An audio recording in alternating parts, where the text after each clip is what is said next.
ஆறையும் அதில் மண்ணள்ளி வித்து நாசம் பண்ணியது யார்? மலைகளை கல்குவாரி என்று வெட்டி, எம்சான் என்று வெட்டி நோரிக்கி தாயின் மாரை கரியாக பார்த்தவர்கள் யார்? ஐந்தறிவு கொண்ட மானிடர்களே, உங்களை பெற்ற தாயின் மார்பில் நீங்கள் மட்டும்தான் பால் குடிக்க முடியும், பால் குடிப்பீர்கள். ஆனால் பூமி தாயின் முளை மார்பிலே உலக உயிர்களின் தாய் அவள். உலக உயிர்களுக்காக பாலை சுரக்கிறாள் அருவியை.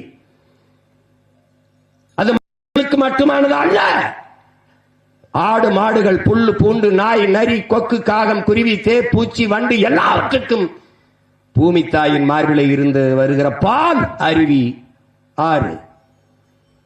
அதை உங்களுக்கு உடமையானது என்று கருதி மணலை அவலம்பித்து ஆறை சாகடித்தது யார்? அந்த நதி உங்களின் உடமையா?